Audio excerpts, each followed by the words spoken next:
Hello दोस्तों, इस video के अंदर हम बात करेंगे पीएन गाडगिल जो कि कंपनी है उसकी Q2 FY26 के रिजल्ट के बारे में।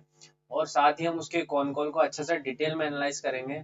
ये वीडियो थोड़ा सा लंबा हो सकता है बट हम क्वालिटी और कंटेंट के साथ में कोई कॉम्प्रोमाइज़ नहीं करेंगे। तो हेलो इन्वेस्टर, इस वीडियो को हम स्टार्ट करते हैं। तो सबसे पहले मैं यहाँ पे बात करता हूँ इसके H1 FY26 के रिजल्ट्स के बारे में। तो कंसोलिडेटली कंपनी ने करीबन 3,0892 करोड़ का रेवेन्यू किया है। ग्रोस प्रॉफिट इसमें 448 करोड़ का रहा है। और अगर देखा जाए तो यहाँ पर प्रोडक्ट मिक्स की वजह से यहाँ 77% ये जंप हुआ है ग्रोस प्रॉफिट के अंदर। इबिट्टा 266 करोड़ का, जो कि 101% ग्रोथ है इसकी ईयर ऑन ईयर बेसिस पे। नेट प्रॉफिट की बात करें तो 148.7 करोड़, जो कि 111.6% यानी लगभग 112% की ग्रोथ है ईयर ऑन ईयर बेसिस पे। और नेट प्रॉफिट मार्जिन की बात करें तो लगभग है 3.8% का, जो FY26 के अंदर है, जो कि लास्ट ईयर था 1.9%। अगर देखा जाए तो ओवरऑल यहाँ पर राउंड फिगर में 190 बेसिस पॉइंट की यहाँ पर ग्रोथ है यहाँ पर नेट प्रॉफिट मार्जिन के अंदर। अगर ये जो रेवेन्यू है इसका जो सबसे बड़ा जो ड्राइवर है वो है अर्ली फेस्टिवल डिमांड। और दूसरा यहाँ पर नवरात्रि पर इनके जो सेल्स हुई वो रिकॉर्ड तोड़ सेल्स हुई, अब तक की ऑल टाइम सबसे हाईएस्ट सेल्स हुई एक दिन के अंदर, वो 128 करोड़ की। और अगर हम लास्ट ईयर के नवरात्रि से इसको कंपेयर करें तो लगभग 66% की ग्रोथ पे हुई है। अगर हम यहाँ से आगे अगर Q2 को कंपेयर करें तो Q2 FY26 के रिजल्ट, पहले हमने बात करा H1 के बारे में, H1 FY26 का रिजल्ट। अब हम बात कर रहे हैं Q2 FY26 के रिजल्ट की। तो यहाँ पर जो कंसोलिडेटेड रेवेन्यू रहा है वो लगभग रहा है 2178 करोड़। और ग्रोस प्रॉफिट यहाँ पर रहा है 258 करोड़, जिसके अंदर 91% लगभग 90% से ज्यादा की ईयर ऑन ईयर बेसिस पे यानी कि Q2 ओवर Q2 ग्रोथ है। यानी लास्ट ईयर के Q2 और इस ईयर के Q2 के अंदर की टोटल ग्रोथ है। अगर हम ग्रोस मार्जिन की बात करें तो लगभग 12% के आसपास का ग्रोस मार्जिन रहा है। और इबिटा की बात करें तो 142 करोड़ का EBITDA, year on year basis पे 117% की ग्रोथ। और इबिटा मार्जिन की बात करें तो 6.6% की यहाँ पर इबिटा मार्जिन इनका रहा है। नेट प्रॉफिट की बात करें तो लगभग 80 करोड़ के आसपास का नेट प्रॉफिट है। और ईयर ऑन ईयर बेसिस पे 127% की इनके पास जंप है। और प्रॉफिट मार्जिन 3.6% है। अगर हम यहाँ पर बिजनेस सेगमेंट वाइज बात करें, अगर हम पहले बात करते हैं कि बिजनेस कहाँ कहाँ से आता है, तो रिटेल सेगमेंट की बात करें तो लगभग 72.2% के आसपास जो इनका मार्केट शेयर आया है, मतलब 72.2% के आसपास इनके पूरे रेवेन्यू बैकग्राउंड में, तो वो आया है रिटेल सेगमेंट से, जो कि जिसके अंदर 29% की ईयर ऑन ईयर बेसिस पे ग्रोथ है, जो कि काफी डिसेंट ग्रोथ है। दूसरा इनका जो मतलब जो बिजनेस सेगमेंट है वो है ई कॉमर्स, जहां पर लगभग 113% की ईयर ऑन ईयर बेसिस पे ग्रोथ है। और थर्ड जो सेगमेंट है फ्रेंचाइजेस, जिसमें 105% की ईयर ऑन ईयर बेसिस पे ग्रोथ है, काफी अच्छी ग्रोथ है।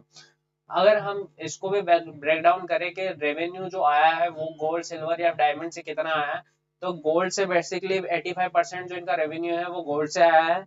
10% इनका रेवेन्यू सिल्वर से आया है और 5% इनका जो रेवेन्यू है वो डायमंड से आया है।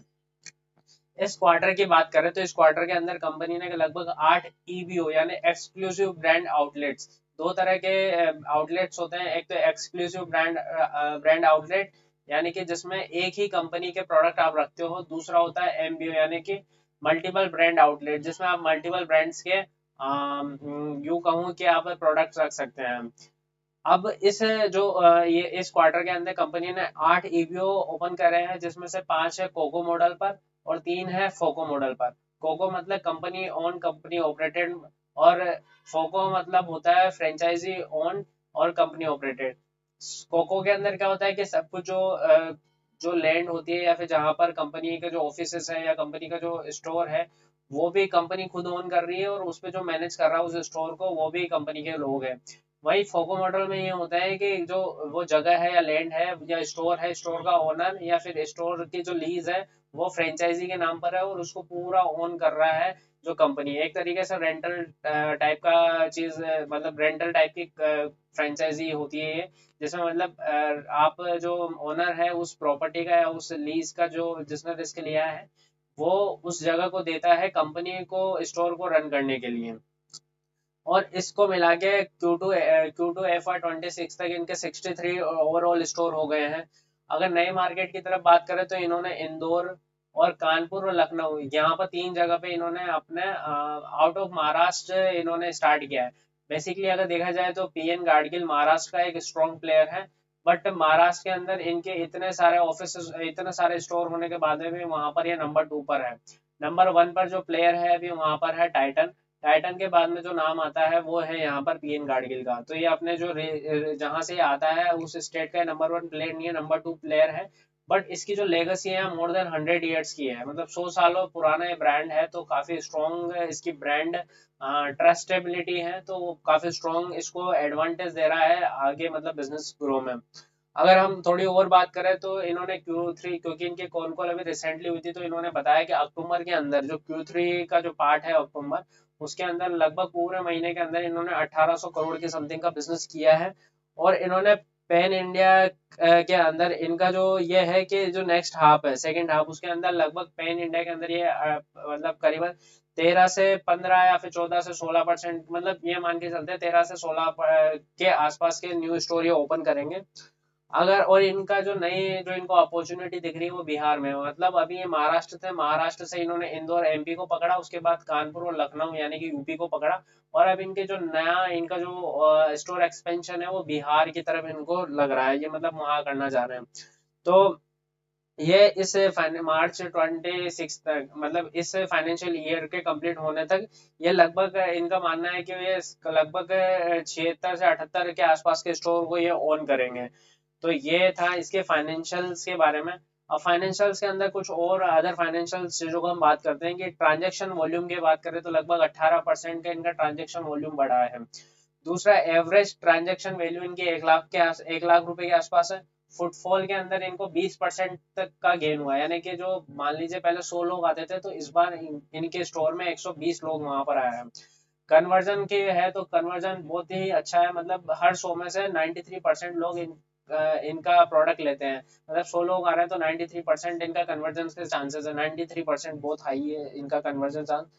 स्टड रेशो की बात करें तो करंटली इनका जो स्टड रेशो है, जहाँ पे कल्याण और टाइटन की बात करें तो उनका स्टड रेशो 20 से 25% के आसपास है। करंटली इनका स्टड रेशो है 9% के आसपास है। और ये जितना ज्यादा, और मतलब अभी हम पूरे कॉन कॉल को अच्छे से एनालाइज करेंगे, उसमें ये भी देखेंगे कि क्या बोलते हैं आगे कंपनी के क्या प्लान्स है। तो स्टड रेशो का मतलब मैं बताता हूँ कि स्टड रेशो का मतलब है कि कंपनी जब भी कोई कस्टमर ज्वेलरी खरीद रहा है तो उसमें ज्वेलरी का कंपोनेंट कितना है और अदर आइटम का कंपोनेंट कितना है, मतलब गोल्ड का कुछ अगर ब्रेसलेट अगर मान लीजिए खरीद रहा है तो उसमें डायमंड या कोई स्टोन अगर वो लगवा रहा है तो वो कितनी मात्रा में है और बाकी ज्वेलरी कितनी मात्रा में।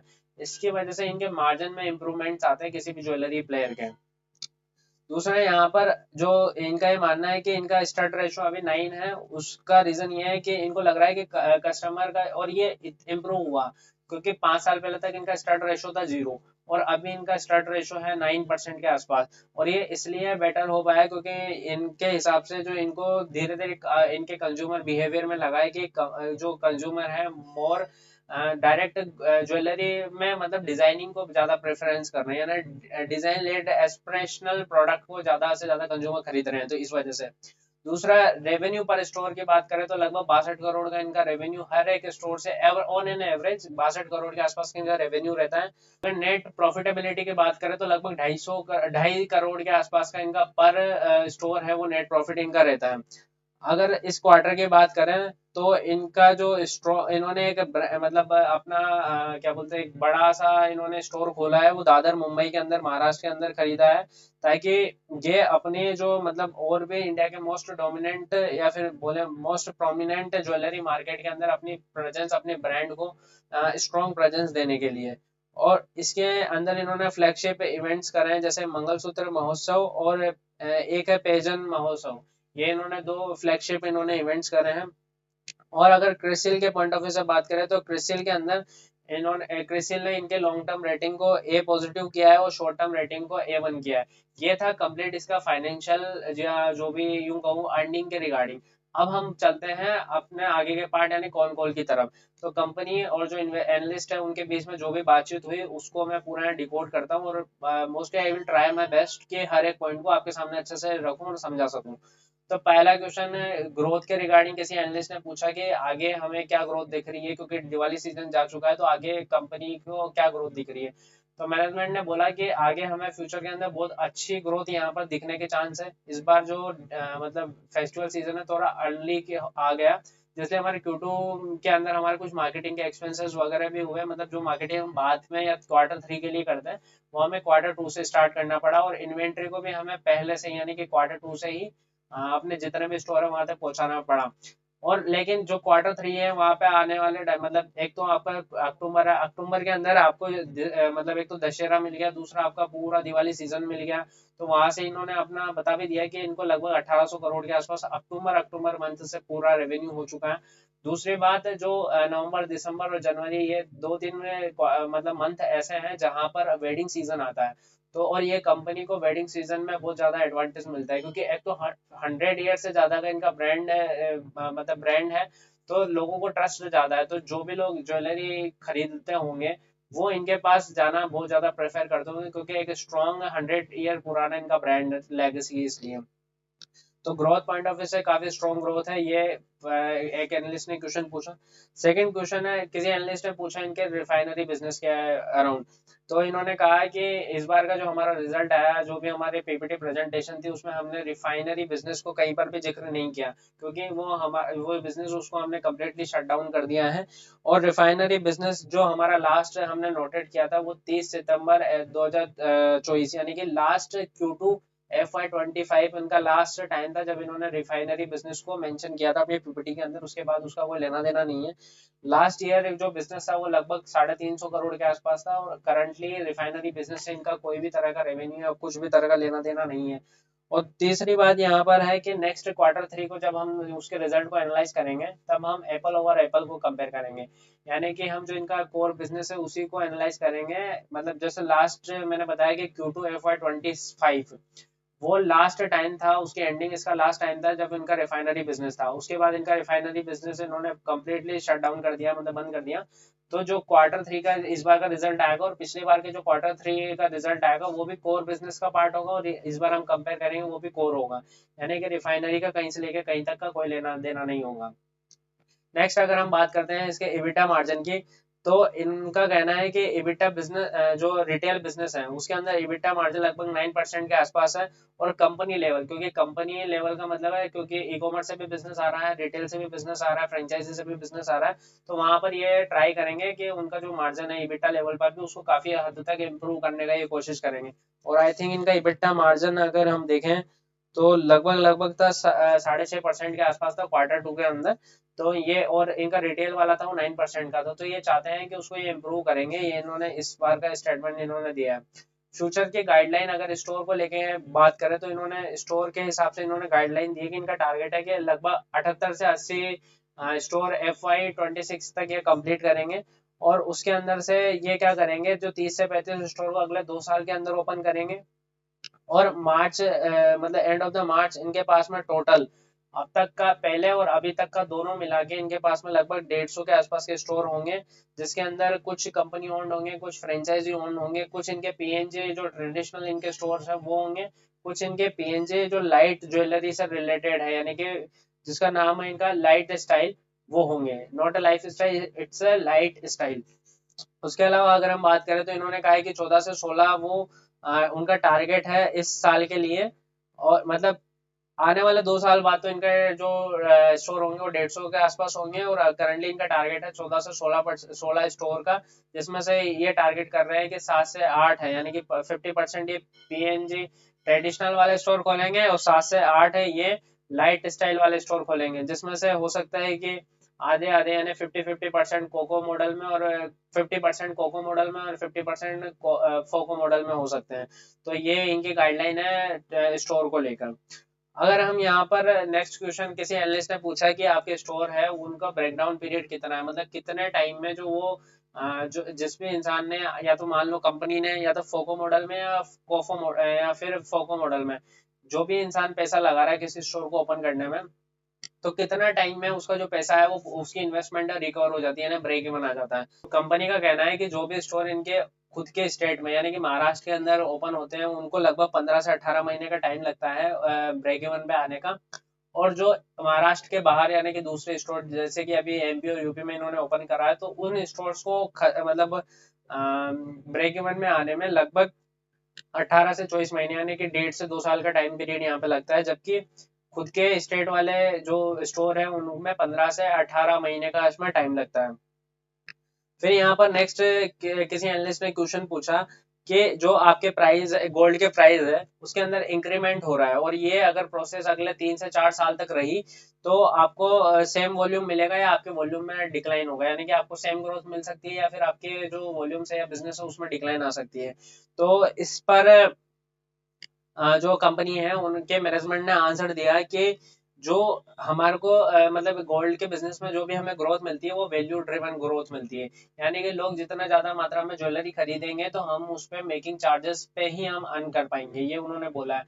तो चाहे वो कभी भी कितना भी मात्रा में गोल्ड खरीदे या जब भी खरीदेंगे तो हम हमारे जो वैल्यू ग्रोथ है यानी कि हम जो मेकिंग चार्ज है उससे हम हमारा बिजनेस बना लेंगे।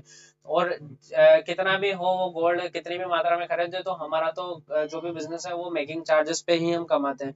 दूसरा इन्होंने बोला कि जो इंडिया है उसके अंदर गोल्ड के प्राइस कितने भी बढ़ जाए, मतलब कितना भी मात्रा में गोल्ड के प्राइस बढ़ जाए, बट यहाँ इंडिया में क्या है कि जो गोल्ड है उसको ज्वेलरी की तरह नहीं देखा जाता है, गोल्ड को एक रिलीजन एक ट्रेडिशन की तरह देखा जाता है। तो इस वजह से ये एक इमोशन है लोगों का, ये सिर्फ फैशन या ज्वेलरी नहीं है, ये लोगों का इमोशन है। तो लोग क्या करेंगे अगर वो उस टाइम पर अगर नहीं खरीदेंगे तो उस चीज को इंडिया के अंदर जब भी परचेस होती है ज्वेलरी की या गोल्ड की तो वहां पर वो पोस्टपोन होती है, वो डिक्लाइन नहीं होती कि हमेशा कभी कोई ज्वेलरी नहीं खरीदा जाएगा, बस वो सिर्फ क्या होती है पोस्टपोन होती है, वो अभी नहीं खरीदेगा तो कुछ टाइम के बाद में खरीदेगा, या जब भी कोई हल्की सी भी अगर गोल्ड के प्राइसेस में गिरावट आएगी तो कस्टमर दौड़े दौड़े मतलब स्टोर्स में आ जाएंगे। दूसरा इन्होंने बोला कि जो इंडिया के अंदर है जो लोग हैं वो नया गोल्ड ओल्ड जो गोल्ड होता है उनके पास उसी से खरीदते हैं, यानी कि जो ओल्ड गोल्ड को एज ए करेंसी की तरह यूज करते हैं उसी के दम पर वो आगे नया गोल्ड खरीदते हैं। और लगभग उसमें इन्होंने कहा है कि जो क्या बोलते हैं जितने भी मतलब 50 से 60% जितने भी वेडिंग होती है उनके जो परचेसेस होती है वो ओल्ड गोल्ड के बेसिस पे होती है, यानी कि लोग वो पुराने गोल्ड को जमा करते हैं और उसके बेसिस पे नई डिजाइन वाले न्यू गोल्ड को खरीद कर लेकर जाते हैं। तो ये उनका परचेसिंग पैटर्न रहता है। कहना है कि चाहे कितना भी प्राइस बढ़ जाए पर इनको मेकिंग चार्जेस से हमेशा इनको वैल्यू गेन मिलेगा, तो कोई इनको प्रॉब्लम नहीं है। तो और इंडिया के अंदर जो भी गोल्ड होता है वो ज्वेलरी या फिर फैशन के लिए नहीं होता, वो एक ट्रेडिशन होता है या फिर एक उन यूं कहूँ कि वो एक इन्वेस्टमेंट के पॉइंट ऑफ व्यू से देखा जाता है। तो सब कुछ चंगा है, कोई प्रॉब्लम ही नहीं है यहाँ पर, ये मैनेजमेंट ने कहा है। नेक्स्ट जो क्वेश्चन मैनेजमेंट से पूछा आपके जो अदर स्टेट में आप जो स्टोर ओपन कर रहे हैं उनकी उसके लिए क्या स्ट्रेटजी है, आप किस तरीके से उसको ओपन कर रहे हैं। तो कंपनी ने कहा है कि करंटली उन्होंने जैसे कि एमपी यानी कि इंदौर के अंदर एमपी में इंदौर में अपना स्टोर खोला है और फ्यूचर में और मतलब दूसरा उन्होंने लखनऊ और कानपुर के अंदर यूपी में स्टोर खोला है, और अभी वो बिहार के आसपास से जो नियर बाय बॉर्डर है उस पे अपने स्टोर ओपन करना ये चाह रहे हैं।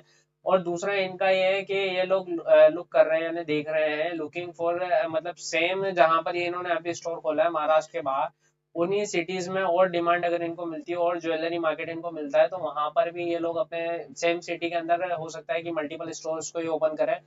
दूसरा ये एमपी के अंदर भोपाल को जबलपुर को ग्वालियर को देख रहे हैं, वहीं अगर यूपी के एमपी के अंदर ये भोपाल जबलपुर और ग्वालियर को देख रहे हैं बिजनेस के लिए, और यूपी के अंदर ये प्रयागराज और बनारस को देख रहे हैं।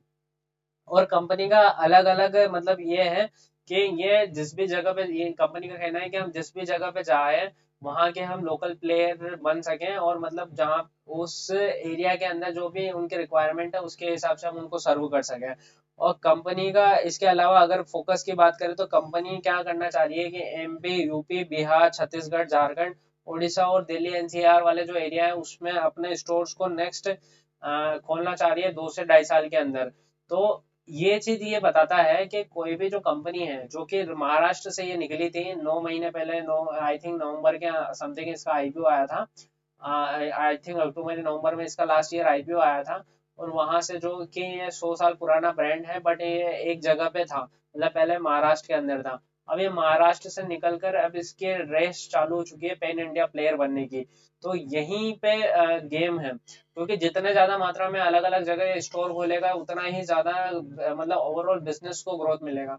हाँ ये बात सही है कि कोई भी स्टोर अगर ये खोल रहे हैं तो इनको अपफ्रंट लेवल पे यानी कि सामने मतलब अपफ्रंट कॉस्ट इनके ज्यादा है किसी भी स्टोर को खोलने की, बट एक बार ब्रेक इवन के बाद में वो सारा का सारा रिफ्लेक्शन इनकी बैलेंस शीट में, इनके पीएनएल अकाउंट में दिखेगा और काफी अच्छा दिखेगा। तो यही ऐसे स्टॉक होते हैं जो आगे जाके ग्रो करते हैं, आगे जाके बिजनेस बनाते हैं, अच्छा पैसा बनाते हैं। कोई भी बाइंग या सेलिंग रिकमेंडेशन नहीं है, बट ये एक इंफॉर्मेशनल वीडियो है। तो मैं बस ये बताना चाह रहा हूँ आपको कि जो प्लेयर एक छोटे से, मतलब छोटा नहीं, मतलब एक स्टेट में था, उस स्टेट से या एक सिटी से उसने उस स्टेट में एक्सपेंशन किया, और अब वो ऑल इंडिया प्लेयर बनने की मतलब तैयारी कर रहा है, मतलब। और करंटली इनका जो टारगेट है कि ये पूरी के पूरे सेंट्रल इंडिया वाली बेल्ट है उसको पूरा कवर करने का इनका टारगेट है।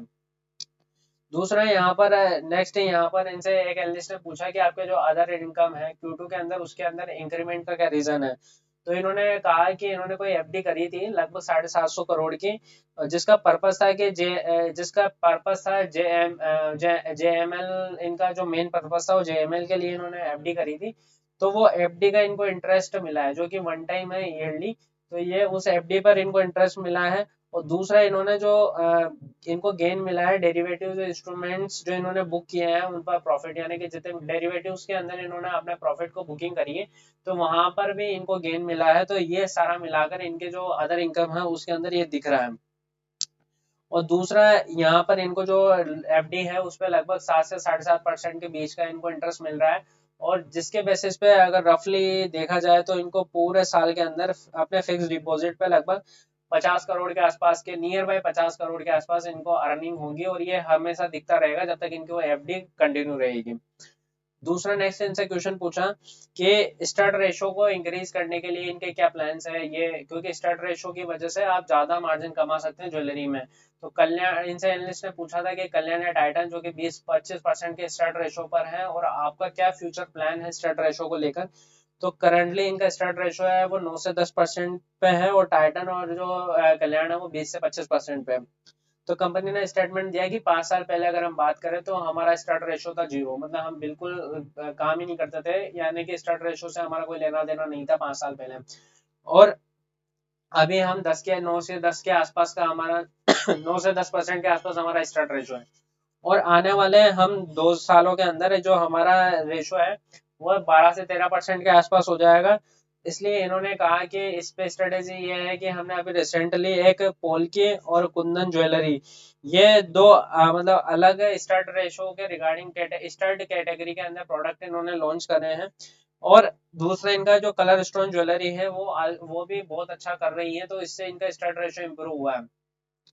अगर आप फाइनेंशियल्स के अंदर अगर मार्जिन को देखेंगे तो मार्जिन इंक्रीज हुआ है। और वो जो ज्यादातर सेल्स हुई है स्टड रेशो के अंदर, स्टड जो मतलब इस रेशो के इंप्रूवमेंट के, एक तो डायमंड की वजह से और दूसरा स्टड ज्वेलरी की वजह से। तो या इस वजह से इनका स्टड रेशो भी इंप्रूव हुआ है, और आगे जाके और इंप्रूव होगा तो और अच्छा इनके मार्जिन बनेंगे और सुधरेंगे। नेक्स्ट क्वेश्चन इनसे पूछा कि इन्वेंटरी साइड से आपकी हेजिंग को लेके क्या मतलब स्ट्रेटेजी है। तो इस पे कंपनी ने कहा कि हम 100% हेजिंग करते हैं monthly, month on month basis पर। और गोल्ड, ये गोल्ड के बारे में बात हो रही है कि गोल्ड के अंदर ये 100% इफेक्टिव हेजिंग करते हैं मंथ ऑन मंथ बेसिस पे। और जब से इन्होंने अपना आईपीओ लाया है तब से लास्ट 9 महीने से इन्होंने कंटिन्यू बेसिस पर हर महीने हेजिंग करी है गोल्ड पे। और दूसरी बात, जब भी इनका जो गोल्ड है वो मतलब स्टोर से जब निकलता है यानी कि सेल आउट होता है, तो ये क्या करते हैं हेजिंग में अपने लॉसेस को बुक कर लेते हैं, और जो भी लॉसेस है वो उस करंट क्वार्टर के जो पीएनएल अकाउंट है उसके अंदर वो ऑलरेडी इंक्लूडेड होते हैं। दूसरा अगर हम बात करें सिल्वर की, तो सिल्वर वाले केसेस में ये लोग ओनली फेस्टिवल जो सीजन होता है उसके अंदर स्ट्रॉन्ग अपनी हेजिंग करते हैं। और अदरवाइज जब फेस्टिवल सीजन नहीं होता तो ये रिफ्लेशमेंट मॉडल पर काम करते हैं, यानी कि इनको जब भी जो सिल्वर की आवश्यकता होती है तो ये परचेस कर लेते हैं, अदरवाइज ये उसको होल्ड नहीं करते हैं, मतलब अपने पास में उसका बर्डन लेकर या फिर इन्वेंट्री, सिल्वर इन्वेंट्री को होल्ड नहीं करते हैं।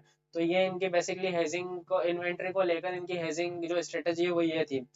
दूसरा इन एक क्वेश्चन था कि कैपिटल एम्प्लॉयड पर स्टोर टू ओपन, मतलब एक स्टोर को ओपन करने के लिए कितनी मात्रा में कैपिटल जो है उसको लगाना पड़ता है। तो इन्होंने कहा कि इनिशियली जो कोई भी स्टोर ओपन करने के लिए लगभग 33-34 करोड़ के आसपास का कैपिटल एम्प्लॉयड करना पड़ता था, जिसके अंदर ये 3500 से लेकर 4000 स्क्वायर फीट तक का स्टोर इनको मिल जाता था। और उसके अंदर सारा मटेरियल इन्वेंट्री सब कुछ आ गया। बट जैसे ही गोल्ड के प्राइस में इंक्रीमेंट होने की वजह से तो वो जो 33-34 करोड़ में जो स्टोर ओपन होता था उसकी कॉस्टिंग बढ़कर 45 करोड़ के आसपास हो गई है। और एडिशनली 2 करोड़ है एक्स्ट्रा है जो कि कैपेक्स के अंदर, कैपेक्स रफली है ये 2 करोड़ जो कैपेक्स में काम आता है। तो अभी अगर देखा जाए तो इनको कोई भी नया स्टोर ओपन करने के लिए लगभग 45 से लेकर या फिर यूं कहूँ 47 से 50 करोड़ के आसपास की इस रेंज के अंदर इनका एक स्टोर ओपन होता है, जिसकी जो साइज होती है वो लगभग 350 से लेकर 3500 से लेकर 4000 स्क्वायर फीट की होती है। नेक्स्ट अगर हम बात करें इनके लाइट स्टाइल जो इनके स्टोर्स है, एक इनका है पीएन गाडगिल ट्रेडिशनल और दूसरा इनका पीएनजी लाइट स्टाइल वाला। उस पर अगर हम बात करते हैं तो उसका अगर उसके बारे में हम बात करें तो कंपनी ने बताया कि जो लाइट स्टाइल वाला जो इनका सेगमेंट है वो लाइट वेट ज्वेलरी को रिप्रेजेंट करता है, जैसे कि उसका नाम बताता है अपने आप में, इट्स ऑलरेडी एक्सप्लेन कि जो लाइट स्टाइल है ये एक लाइट ज्वेलरी वाले सेगमेंट को टैकल करता है, मतलब लाइट ज्वेलरी वाले सेगमेंट को टैकल करता है। और इसके स्टोर की जो साइज होती है वो 1500 से लेकर मैक्सिमम 2000 स्क्वायर फीट तक की इसकी साइज होती है। और ये मोस्टली कहाँ होता है, हाई स्ट्रीट के अंदर मिलेगा, मॉल्स के अंदर मिलेगा। ये क्या करता है कि वर्किंग वीमेंस को ये कैटर करता है। दूसरा ये फैशन कॉन्शियस जो कस्टमर है उनको टैकल करता है। और ये लाइट वेटेड ओरिएंटेड कस्टमर जो भी लाइट ज्वेलरी यानी कि बिल्कुल हल्की तरह की ज्वेलरी जो पहनती है औरतें या वर्किंग वीमेन, उस कैटेगरी के लोगों को ये टैकल करता है। और इसके अंदर इन्वेंट्री होती है लगभग 8 से 10 करोड़ के आसपास की इसके अंदर इन्वेंट्री होती है। और जब भी स्टोर आपका मेच्योर हो जाएगा या फिर ब्रेक इवन आ जाएगा तो लगभग आप 2.5 से 3% इसमें स्टॉक टर्न कर सकते हैं। यानी कि लगभग अगर एक बार आपका स्टोर ब्रेक इवन आ जाता है तो ये मतलब जैसे कि रोटेशन घुमाना होता है, यानी कि एक सर्टेन कैपिटल पर आप 1 साल के अंदर लगभग 2.5 से 3 बार तक उस जो इन्वेंट्री है उस पैसे को आप घुमा सकते हो, यानी कि पैसा बना सकते हो। तो ये लगभग लगभग आपको लगभग 25 करोड़ के आसपास का ये आपको रेवेन्यू बना के दे सकता है एक स्टोर से। दूसरा यहाँ पर ग्रोस मार्जिन होता है, वो 20 से 25% के बीच में ग्रोस मार्जिन होता है। जबकि अगर हम पीएनजी के ट्रेडिशनल जो स्टोर्स हैं उनकी बात करें तो वहाँ पर लगभग 13% का मार्जिन होता है। तो यहाँ पर मार्जिन भी अच्छा है, कॉस्टिंग भी कम है स्टोर ओपन करने की, क्योंकि वहाँ पर जहाँ पर 50 करोड़ के आसपास का खर्चा था यहाँ पर लगभग 8 से 10 करोड़ के आसपास की इसमें इन्वेंट्री रहती है। तो लगभग मेरे हिसाब से ये 15 से 20 करोड़ के आसपास ये खुल जाएगा। दूसरा अगर ब्रेक इवन की बात करें तो लगभग इसके अंदर 1 से 1.5 साल मान के चले, या फिर 1 से 1.5 साल या फिर 15 से 16 महीने का टाइम लगता है इसको ब्रेक इवन आने तक।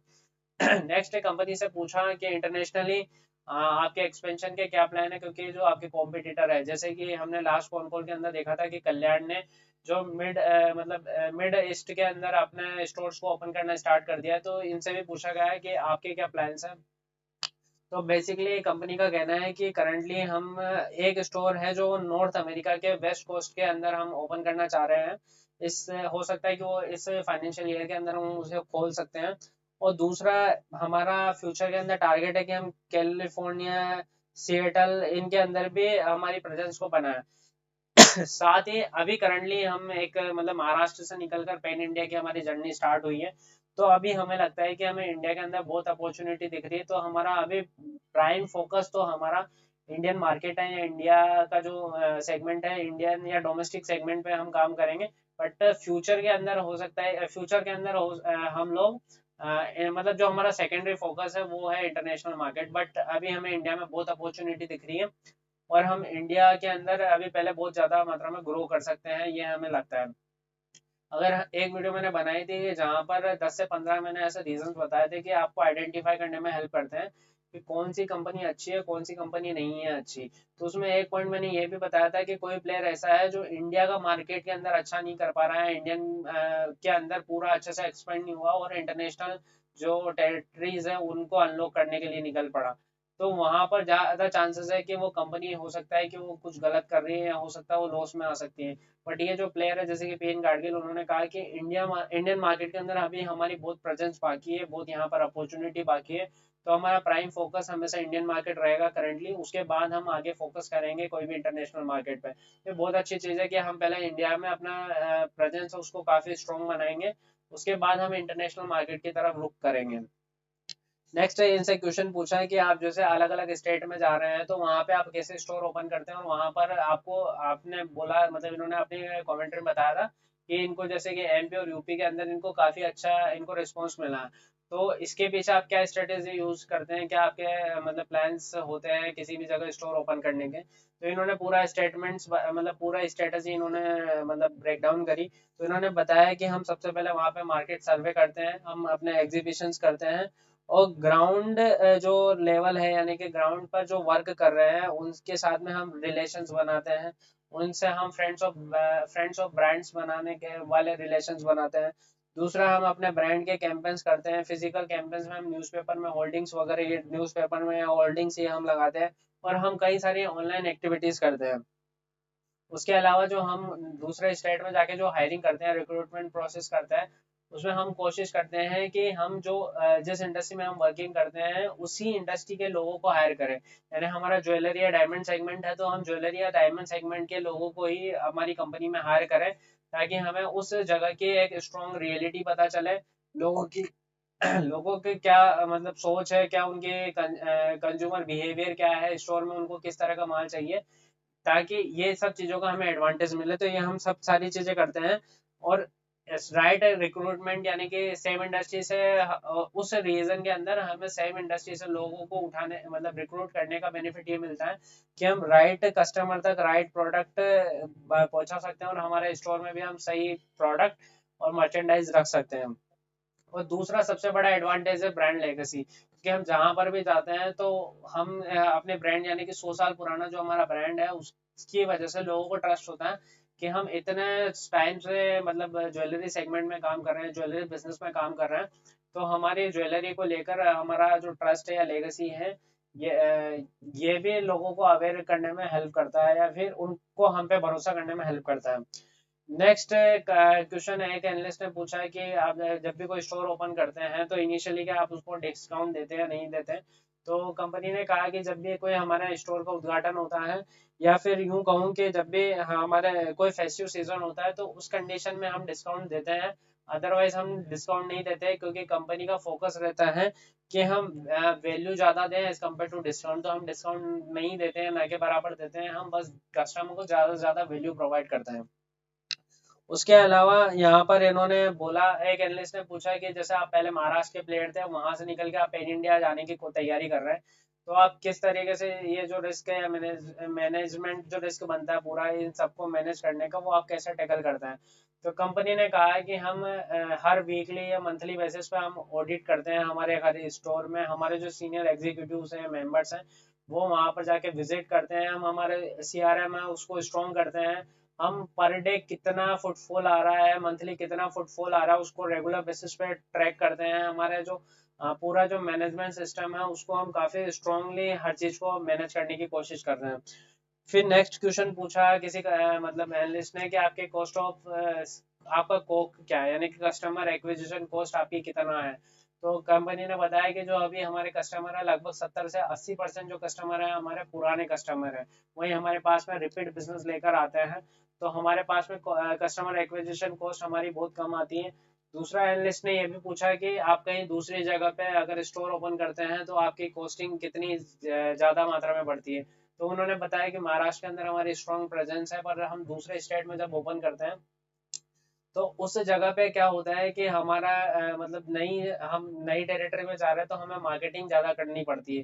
तो जो भी टोटल कंसोलिडेटेड रेवेन्यू है उसका 1 से 2% के आसपास हम रेवेन्यू जो है वो मार्केटिंग के अंदर खर्चा करते हैं। तो आई होप ये वीडियो हमने रिकॉर्ड करी और काफ़ी डिटेल के अंदर हर एक पॉइंट को जो पीएन गाडगिल का इस बार का रिजल्ट है उसको काफ़ी डिटेल में काफ़ी उत्साह के सामने हमने आपके सामने रखा है। और पूरा हो सकता है वीडियो पता नहीं कितने टाइम की वीडियो हुई होगी, कितना इसमें टाइम लगा आई डोंट नो, मैं उसको देखूंगा। तो आशा करता हूँ कि आप इस चैनल को सब्सक्राइब करें, फॉलो करें। Thanks for watching this video. कोई भी बाइंग या सेलिंग का रिकमेंडेशन नहीं है। Thank you for watching this video.